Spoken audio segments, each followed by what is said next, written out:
আল্লাহ রাব্বুল আলামিন বলেন, মুসারে ভয় নাই, বাতিলের সামনে ময়দানে তোমাকে নামায় দিয়া তোমাকে একা আমি ছেড়ে দেই নাই, আমি আল্লাহ রাব্বুল আলামিন তোমার সাথে আছি, ভয় করার কোনো কারণ নাই, হাতের লাঠি ছেড়ে দাও। মুসা আলাইহিস সালাম লাঠি ছেড়ে দিলেন, লাঠি সাফ হয়ে গেল। আর যখন হা করলো, জাদুকরদের তৈরি করা সমস্ত সিংহ বাঘ আর সাপগুলি মুসা আলাইহিস সালামের লাঠির পেটের মধ্যে ঢুকে গেল। জাদুকরেরা তারা চিন্তা করলো, অবাক হয়ে গেল, তারা ভাবলো আমরা যেটা দেখাইছি এটা তো জাদু, কিন্তু মুসা আলাইহিস সালাম যেটা দেখাইছেন এটা জাদু হতে পারে না, যেহেতু জাদু খেয়ে ফেলেছে। জাদু খেয়ে ফেলে যে জিনিস ওটা তো জাদু হতে পারে না, ওটা জাদুর বাপের চাইতেও বড় কোনো জিনিস, অর্থাৎ জাদুর দাদা হবে হয়তো, তা না হলে জাদু খেলো কি করে? এই যে ওই সময় ছিল জাদুর প্রভাব, সেই জাদুটাকে যে খেয়ে ফেললো, এইটার নাম হচ্ছে মুজিজা। এটার নাম কি? মুজিজা। দাউদ আলাইহিস সালামকে আল্লাহ রাব্বুল আলামিন এমন মুজিজা দিলেন, তিনি যখন লোহা মুঠো করে ধরতেন হাতের ভিতরে, লোহা পানি হয়ে হাতের ফাঁকের মধ্য দিয়া তা পড়ে যেত পানি হয়ে। এভাবে মুজিজা তাকে দেওয়া হলো। সুলাইমান আলাইহিস সালামের মুজিজা ছিল তক্তার উপরে বসতেন, ইঞ্জিন লাগতো না, মেশিন লাগতো না, বিনা ইঞ্জিনে বিনা মেশিনে তক্তা হাওয়ার উপরে উড়ে সারা পৃথিবী ঘুরে আসতেন। ঈসা আলাইহিস সালামের মুজিজা ছিল জন্মদের চোখের উপরে হাত বুলিয়ে দিতেন, সঙ্গে সঙ্গে চোখ তার ভালো হয়ে যেত। আবার কুষ্ঠ ব্যাধিগ্রস্ত লোকের গায়ে হাত বুলিয়ে দিলে তার শরীর ভালো হয়ে যেত। এটা ছিল তার মুজিজা। রাসূল পাক সাল্লাল্লাহু আলাইহি ওয়াসাল্লামের সময় মুজিজা, তার সময় প্রভাব ছিল সাহিত্যের, সাহিত্য আর কবিত্বের এত বেশি প্রভাব বিস্তার হলো, তারা কবিতা লিখে লিখে রচনা করে করে কাবা শরীফে লাগাই দিত। পারলে এই কবিতার সাথে মোকাবেলা করো এই চ্যালেঞ্জের। আল্লাহ রাব্বুল আলামিন সেই সময় কোরআনে কারীমকে অবতীর্ণ করে দিলেন। কোরআনে কারীম দুনিয়ার সমস্ত সাহিত্য আর কবিত্বের সমস্ত মানকে ছাড়িয়ে চলে গেছে এমন এক পর্যায়ে, কিয়ামত পর্যন্ত কোরআনের সাহিত্যের ভাবধারা এর মানকে উতরে যেতে পারবে এমন সাহিত্যের জন্ম আজও হয় নাই, ভবিষ্যতেও হবে না। এটা হলো রাসূল পাক সাল্লাল্লাহু আলাইহি ওয়াসাল্লামের মুজিজা। সাহাবায়ে কেরামদের সঙ্গে রোমকদের লড়াই হতেছে, রোমক সৈন্যরা যুদ্ধে জিততে পারতেছে না কিছুতেই। এরপরে তারা গোয়েন্দা বিভাগের লোক পাঠায় দিল, এদের সঙ্গে জিততে পারি না কেন, একটু খুঁজে দেখে আসো রাত্রেরা করেটা কি। গোয়েন্দা বিভাগের লোক সারা রাত ঘুরে ঘুরে তারপরে এসে রিপোর্ট করলো। এরপরে এসে তাদের প্রধানের কাছে রিপোর্ট করলো, আমরা যে যার কাছে গিয়েছিলাম দেখে এলাম, হুম বিল্লাইলি রাহবানুন ওয়া বিন্নাহারি ফুরসানুন, আমরা দেখে এলাম যাদেরকে দিনের বেলায় প্রচন্ড শক্তিশালী বীর যোদ্ধা রূপে যাকে যুদ্ধ করতে দেখেছি ময়দানে, রাতের বেলায় দেখলাম গিয়া একেবারে নিতান্ত ফকিরের মতো, কেউ তো সেজদায় পড়ে কাঁদতেছে, কেউ আবার তেলাওয়াত করতেছে, চোখ দিয়া পানি পড়তেছে, আবার কেউ নামাজ পড়তেছে, আবার কেউ হাত তুলে রেখেছে তাদের প্রভুর দরবারে, চোখের পানিতে তাদের চোখ বুক ভেসে যেতেছে। সারাটা রাত তেলাওয়াত আর সেজদা আর নামাজের মধ্যে তারা এভাবে কাটিয়ে দিয়েছে। সেনাপতি এই রিপোর্ট শোনার পরে বললেন, ও গোয়েন্দা বিভাগের লোকেরা, আমার রোমক সৈন্যরা শোনো, যে জাতির নৈতিক মান এত উচ্চে, ওই জাতির সঙ্গে যুদ্ধ করা মানে আমাদের আত্মহত্যা করার শামিল। এদের সাথে কিছুতেই আমাদের পক্ষে পারা সম্ভব না। হ্যাঁ, এদের সাথে পারা যাবে যদি এই সম্পর্ক নষ্ট করে দেওয়া যায়। আল্লাহর সাথে তাদের এই গভীর সম্পর্ক যেটা আছে, এই সম্পর্ক নষ্ট করে দিতে হবে, তাহলেই কেবলমাত্র সম্ভব হবে। এদের নৈতিক চরিত্র ধ্বংস করার জন্য প্রচেষ্টা চালাও, তাহলে হয়তো আমরা কামিয়াব হতে পারব। আমার বন্ধুগণ, একদা সুখদায়ক প্রমোদা বদন দর্শন করিব ঝরিল নয়ন, হেসে কহে সে রূপসী সবিস্ময় মন, কহ দেখি মহাশয় কহ কি কারণ, বিষয় বিরাগী তুমি ভুবনে প্রচার, কি হেতু জন্মিল তব মানস বিকার, সামান্য ললনা রূপ করি দর্শন, উচিত না হয় তব অশ্রু বরিশন। বুজুর্গ ব্যক্তি ওই মহিলার দিকে তাকিয়ে তাকিয়ে কাঁদতেছেন। সুন্দরী মহিলা বলেন, আল্লাহর বুজুর্গ বান্দা, আপনি এলাকার ভিতরে বুজুর্গ এবং পীর হিসাবে, বুজুর্গ ব্যক্তি হিসাবে আপনি বিখ্যাত। আজকে আমাকে এখানে দেখে আপনি আমার দিকে তাকায় আমার রূপ উপভোগ করতেছেন আর কাঁদতেছেন। আপনার মতো সংসার বিরাগী মানুষ আমার মতো একটা সুন্দরী মেয়েকে দেখে ভাবে কাঁদা ঠিক না। বুজুর্গ ব্যক্তি বলছেন, হেসে কহিলাম বালে করহ শ্রবণ, নেত্র ঝরে তব হেতু ভেবো না এমন, যে শিল্পী রচিল ওই সুধাংশু বদন, তাহার তরে ঝরে নেত্র নয়নে জীবন। ও আল্লাহর বান্দি, আমি তোমাকে দেখি কান্দি না, আমার চোখে পানি বেরিয়ে গেছে। তোমারে দেখে আমি মনে মনে ভাবলাম, এত সুন্দর করে যিনি মানুষ বানিয়েছেন, না জানি ওই আল্লাহ রব্বুল আলামিন কত বড় সুন্দর। হযরতে লোকমান তার সন্তানদেরকে ডেকে বললেন, ও আমার সন্তানেরা, ইয়া বুনাইয়া, হে আমার প্রিয় সন্তানেরা, লা তুশরিক বিল্লাহ, খবরদার আল্লাহর সাথে কাউকে শরীক স্থাপন করো না। সাবধান, আল্লাহর সাথে কাউকে অংশীদার বানিও না, কাউকে শরীক বানিও না। সামান্য স্যান্ডেলের ফিতা গাছা যদি ছেড়ে যায়, মানুষের কাছে চাইও না, আল্লাহ রব্বুল আলামিনের দরবারে হাত পাতো। রব্বুল আলামিন তোমার স্যান্ডেল কেনার পয়সা জুগিয়ে দেবেন। জোরে বলেন সুবহানাল্লাহ। যা দরকার তার কাছেই চাও, হাত তার কাছেই পাতো। ওই যে সম্রাট শাহজাহানের কথা আমি আপনাদেরকে শুনাই, ফকির একটা ঘুরতেছে সারাদিন। এক লোক বলছে যে, আপনি হে ফকির, তুমি এরকম করে ঘুরছো সারা জীবন, বুড়া হয়ে গেছো খয়রাত করতে করতে, ছোটবেলা থেকে তোমার ভিক্ষা করতে দেখি, আর কতকাল ভিক্ষা করবে? হয় করবোটা কি? যে বাচ্চার কাছে যাইতে পারবে, বাচ্চার কাছে গেলে এমন ভাবে দিবে, অনেক দিবে, নিয়ে কুড়াইতে পারবা, তোমার আর জীবনে ভিক্ষা করা লাগবে। ফকির চলে গিয়েছে, কোথায় পাবো বাচ্চারে? দেখো মসজিদে পাবা। এখন তিনি নামাজ চলে গিয়েছে সেখানে, মসজিদের বারান্দায় দাঁড়ায় দেখে সম্রাট শাহজাহান হাত পেতে মোনাজাত করতেছেন, চোখের থেকে পানি পড়ে দাড়ি ভিজে ভিজে পড়ে। মোনাজাত শেষ করে বাদশা যখন বাইরে নেমেছেন, তখন ফকির তাকে সালাম দিয়ে চলে যান। বাদশা বলছেন, তুমি আমাকে সালাম দিয়ে চলে যাচ্ছ, তুমি তো ভিক্ষুক, আমার কাছে তো সমস্ত ভিক্ষুকরাই আমার কাছে চায়, ভিক্ষুক তো ভালো, ধনীরাও আমার কাছে চায়, তুমি ভিক্ষুক মানুষ আমার কাছে তুমি চাইলে না, সালাম দিয়ে চলে যাও। ফকির বলতেছেন, যা পানা, সত্যি কিছু চাইতে এসেছিলাম, কিন্তু আমি আপনাকে দেখার পরে আমার চিন্তার পরিবর্তন হয়ে গেছে।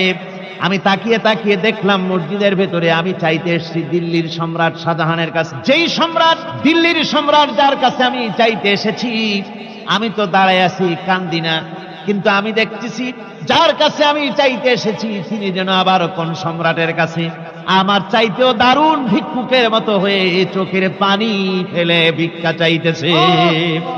মনে মনে ভাবলাম, মানুষের কাছে ভিক্ষা চাইবো না কোনদিন আর। বাদশা কান্দে, যেই বাদশার কাছে, ওই সম্রাটের সম্রাট, রাজা ধীরাজ, আল্লাহর কাছে ছাড়া কারো কাছে জীবনে আর হাত পাতবো না। হযরত আবু হুরায়রা রাদিয়াল্লাহু তাআলা আনহু একবার রাসূল করিম সাল্লাল্লাহু আলাইহি ওয়াসাল্লামের দরবারে কাঁদতেছিলেন। হুজুর জিজ্ঞেস করলেন, আবু হুরায়রা তুমি কাঁদো কেন? হযরত আবু হুরায়রা বলেন, হুজুর আমার মা আমাকে মেরেছে, আমি সেই জন্য কাঁদতেছি। হুজুর বলেন, মা তোমাকে মারলো কেন? কোনো বেয়াদবি করেছো নাকি? তিনি বললেন, না কোনো বেয়াদবি করি নাই, তবে মারলো কেন? হযরত আবু হুরায়রা বলেন, হুজুর আমার মা হচ্ছেন মুশরিকা, আমার মা কাফের। আমি অনেক রাত হয়েছিল বাড়ি ফিরতে, আমার মা জিজ্ঞেস করলো, এত রাত কোথায় ছিলি? আমি বললাম, মা তাম পৃথিবী যে কদম মোবারক চুমতে পারলে নিজেকে ধন্য মনে করে, আমি সেই রাসূলের দরবারে ছিলাম, আসতে দেরি হয়ে গেছে। ইয়া রাসূলুল্লাহ, আপনার নাম শোনা মাত্র আমার মায়ের গায়ে আগুন জ্বলে গেল, সহ্য করতে না পেরে আমাকে মায়ের আরম্ভ করে দিল। বলল, আবু হুরায়রা, হয় আমার বাড়ি ছাড়বি, না হয় মুহাম্মদ সাল্লাল্লাহু আলাইহি ওয়াসাল্লামের ঘর ছাড়বি, কোনটা করবি কর। আমি বললাম, মা তোমার গায়ে যত শক্তি আছে সমস্ত শক্তি দিয়ে তুমি আমাকে প্রহার করো, আমি তোমার বাড়িটা সুদ্ধা তাম দুনিয়া ছেড়ে দিতে পারি, কিন্তু রাসূল পাক সাল্লাল্লাহু আলাইহি ওয়াসাল্লামের কদম মোবারক ছাড়তে পারি না। ভাইরা আমার, হযরতে আবু হুরায়রা কাঁদতেছেন। আল্লাহর নবী বলেন, তুমি কাঁদো কেন? তোমার মা তোমাকে মেরেছেন, আমি এখানে কি করব? এখানে তো আমি কোনো দখল আন্দাজ করতে পারি না, আমি কি করতে পারি? এখানে ইন্টারফেয়ার তো আমি করতে পারি না, মা তোমারে মেরেছে। হযরত আবু হুরায়রা বলেন, ইয়া রাসূলুল্লাহ, মায়ের বিরুদ্ধে কোনো নালিশ করার জন্য আপনার কাছে আমি আসি নাই। বলে, কেন এসেছো? হযরত আবু হুরায়রা বলেন, হুজুর এসেছি এই জন্যে, আমি জানি আপনি যদি আল্লাহর দরবারে কোনো ব্যাপারে দোয়া করেন, আল্লাহ রাব্বুল আলামিন তা মঞ্জুর করে নেন। আপনি মেহেরবানি করে আমার মায়ের হেদায়েতের জন্য আল্লাহর কাছে দোয়া করুন। হুজুর সাল্লাল্লাহু আলাইহি ওয়াসাল্লাম দুহাত উঁচু করলেন, বললেন, আল্লাহুম্মা ইহদি উম্মা আবি হুরায়রা, আয় আল্লাহ আবু হুরায়রার মাকে তুমি হেদায়েত নসিব করে দাও। এই দোয়া রাসূল করতেছেন। হুজুরকে দোয়ার মধ্যে ফেলে রেখে আবু হুরায়রা দৌড় আরম্ভ করেছে বাড়ির দিকে। পেছন থেকে কয়েকজন সাহাবী তারা দৌড়ে গেল। আবু হুরায়রা দৌড়ায় কেন? এত ভদ্র মানুষ, কোনো সময় কারো সাথে রাগারাগি করে না, দৌড়ায় কেন? নিশ্চয়ই কোনো বিপদ বুঝি হয়ে গিয়েছে। পিছন থেকে জামা টেনে ধরেছে। কি হয়েছে, দৌড়াও কেন? হযরতে আবু হুরায়রা বলেন, আমার জামা ছেড়ে দাও, আমাকে দৌড়াতে দাও। আমি দৌড়াইয়া বাড়ি পৌঁছে গিয়ে দেখতে চাই আমি আগে দৌড়ে বাড়িতে গেলাম না নবীজির দোয়া আমার আগে আমার বাড়ি পৌঁছে গেল। কোনটা হলো আমি সেটা দেখতে চাই। হযরতে আবু হুরায়রা দৌড়াতে দৌড়াতে ঘরের কাছে গিয়ে নক করেছে। ভিতর থেকে আওয়াজ এলো, কে? কিছুক্ষণ পর মা আমার বেরোলেন, মাথার চুল দিয়ে পানি পড়তেছে, বুড়া মানুষ। মা আমার কাছে এসে বলল, বাবা তোমাকে মারার পর আমি বড় অনুতপ্ত হয়েছি, মনে মনে অনুশোচনা করেছি। আরে আমার ছেলে তো কোনো খারাপ জায়গায় যায় নাই, কোনো খারাপ মানুষের কাছে যায় নাই, মারলাম কেন? বড় অনুতপ্ত হয়ে গেছি আমি। এই অনুশোচনা করে আমি এই মাত্র গোসল করেছি। আমাকে নিয়ে চলো তুমি বিশ্ব নবী রাসূলুল্লাহর দরবারে। আমার ভাইরা, রাসূল পাক সাল্লাল্লাহু আলাইহি ওয়াসাল্লাম আল্লাহর নবী এমন এক মহান সত্তা ছিলেন যে তিনি দোয়া আল্লাহর দরবারে হাত উঁচু করতে দেরি আছে, কিন্তু দোয়া কবুল হতে দেরি নাই। কুতুবে সুবহানী শেখ মুহিউদ্দিন আব্দুল কাদের জিলানী রাহমাতুল্লাহ আলাইহি তিনি বলেছেন, মুনাজাত করতে গিয়ে আবেগে বলেছেন, রব্বুল আলামিন তুমি যদি দয়া করে আমাকে জান্নাত দাও, আর তোমাকে যদি আমি না পাই, তুমি যদি আমার সঙ্গে দেখা না করো, আমারে যদি কথা না বলো, তাহলে এই জান্নাত আমার কোনো লাভ নাই। আর আমাকে যদি জাহান্নাম দিয়ে দাও, আর মাঝে মধ্যে তুমি যদি জিজ্ঞাসা করো মহিউদ্দিন কেমন আছো, তাহলে এই জাহান্নাম আমার জন্য বেহেশত হয়ে যাবে। আয় আল্লাহ, আমি শুধু তোমারই চাই। আল্লাহর নবী বললেন, মহিলা তুমি অপরাধ করেছো, কিন্তু তোমার গর্ভস্থিত সন্তান তো কোনো অপরাধ করে নাই, সুতরাং তোমার উপরে শরীয়তের হদ জারি করা যাবে না, ডেলিভারি হোক, তারপরে বিচার হলো। মহিলা চলে গেল আফসোস করতে করতে যে আমার বিচার হলো না, যদি এর মধ্যে আমি মরে যাই তাহলে জেনা করেছি, দুনিয়ার শাস্তি তো সহজ, পাথর মেরে উড়িয়ে দেবে, সঙ্গে সার করবে, এটা তো সহজ, কিন্তু কিয়ামতের ওই কঠিন জাহান্নামের আগুনে জ্বলতে পারবো না। মহিলাটি সন্তান ডেলিভারির পরে মহিলা চলে এসেছে রাসূলের কাছে, হুজুর এই সে আমার বাচ্চা ডেলিভারি হয়েছে, আপনি মেহেরবানি করে আমার উপরে হদ জারি করেন, শাস্তি দেন। আল্লাহর নবী বলেন, মহিলা তুমি অপরাধ করেছো, কিন্তু তোমার সন্তানের হক আছে, তোমার বুকের দুধ 2.5 বছর পর্যন্ত সে পান করবে, আমি তার হক নষ্ট করতে পারি না।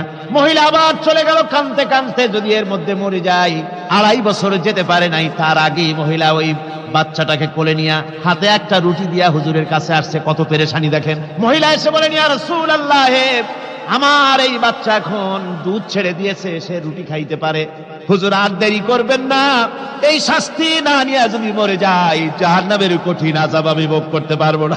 আল্লাহর নবী ওই মহিলাকে অর্ডার দিয়া দিলেন, একে বুক পর্যন্ত মাটির মধ্যে গেড়ে দিয়া চতুর্দিক থেকে পাথর নিক্ষেপ করো। মহিলাকে নিয়ে পাতাকে বুক পর্যন্ত মাটির ভিতরে গেড়ে দিয়া চতুর্দিক থেকে যখন পাথর নিক্ষেপ করা হচ্ছিল, রক্ত ছিটে এসে একজন সাহাবীর গায়ে পড়ায়, সাহাবী মহিলাকে ভৎসনা করলেন। আল্লাহর নবী বললেন শুনতে পেরে, নবীজি বললেন, ও সাহাবী ভৎসনা করো না, বরং এই মহিলার তওবা আল্লাহ রাব্বুল আলামিন এমন ভাবে কবুল করেছেন, যদি সে তওবা দুনিয়ার সব মানুষকে ভাগ করে দেওয়া যায়, তাহলে সমানভাবে ভাগ করে দেওয়া যাবে। 60,000 সৈন্য তাদের অশ্ব নিয়ে, তাদের উষ্ট্র নিয়ে, তাদের মালপত্র নিয়ে, জিহাদের সামান নিয়ে শ্রাবণের খরস্রোতা নদী, উত্তাল তরঙ্গমালায় ভরা নদীর উপর থেকে এই সাহাবীরা পাড়ি দিয়ে ওপার চলে গেলেন। ওপার যাওয়ার পরে হযরতে সাদ বলছেন, তোমাদের কেউ কি হারায় গেছে নাকি? সবাই এদিক ওদিক তাকায় খোঁজ করে বলল, মানুষ তো দূরের কথা, একটা উট আর ঘোড়াও একটাও হারায় যায় নাই। একজন বলল, আমার একটা পেয়ালা, যে পেয়ালা আমি পানি পান করতাম, সেই পেয়ালাটা তুফানে ছিটকে কোথায় চলে গেছে, ওইটা হারায় গেছে। হযরতে সাদ বলেন, মুজাহিদের কোন জিনিস দরিয়া নিতে পারে না, অবশ্যই তা ফেরত আসবে। এই কথা তিনি বলতেছিলেন, হঠাৎ করে দরিয়ার কিনারে একটা আওয়াজ হলো, দেখা গেল তুফানের ভিতরে সেই হারানো বাটিটা তাদের মধ্যে ফিরে এসেছে। আল্লাহু আকবার। মুজাহিদদেরকে সাহায্য করেন স্বয়ং আল্লাহ রাব্বুল আলামিন। আফ্রিকার জঙ্গলের কাছে, ভিন্ন ইতিহাস, জঙ্গলের কাছেই মুসলমানদেরকে থাকতে দেওয়া হয়েছে। মনে করা হয়েছিল জঙ্গলের সমস্ত হিংস্র প্রাণীরা এই মুসলমানদের শেষ করে দেবে, যুদ্ধ করা লাগবে না। হযরতে সাদ সে অবস্থা বুঝতে পারলেন, তিনি একটা মঞ্চ তৈরি করলেন। সেই মঞ্চের উপরে দাঁড়ায় জঙ্গলের প্রাণীদের দিকে লক্ষ্য করে তিনি নোটিশ জারি করে দিলেন, বললেন, ইয়া আইয়াতুহাল হাশারাতু ওয়াস-সিবাউ নাহনু আসহাবু রাসূলুল্লাহ সাল্লাল্লাহু আলাইহি ওয়াসাল্লাম। হে জঙ্গলের হিংস্র প্রাণীরা, আমরা আল্লাহ রাসূলের সাহাবী, ফাইন্না নাজিলুনা ফামান ওয়াজাদনা বাদাহু কাতালনাহু। আমরা রাসূলের সাহাবী, এইখানে আল্লাহর দ্বীনকে কায়েম করার জন্য আমরা এসেছি, আল্লাহর কলেমার আওয়াজ নিয়ে আমরা এখানে রাত কাটাবো। সুতরাং এই জঙ্গলের ভিতরে হিংস্র প্রাণী যত আছো সব আমাদের এই জায়গা ছেড়ে অন্যত্র চলে যাও। আফ্রিকার জঙ্গলি মানুষেরা চিন্তা করলো, মানুষের কথা কি জঙ্গলি প্রাণীতে শোনে নাকি, পাগলে কয় কি? তারা তাকায় তাকায় দেখলো হযরতে সাদের এই ঘোষণার পরে বাঘের কাতারে বাঘ, সিংহের কাতারে সিংহ, সাপের কাতারে সাপ, যার যার ডিম আর বাচ্চাগুলি মুখে কামড়ায়া সাহাবীদের এলাকা ছেড়ে দিয়ে তারা অন্যত্র চলে গেল। আমার মুসলমান ভাইরা, এই ছিল মুসলমানদের ইতিহাস। দ্বীন প্রতিষ্ঠা করার কাজে মুসলমান এগোলে আল্লাহই মদদ করেন। কে মদদ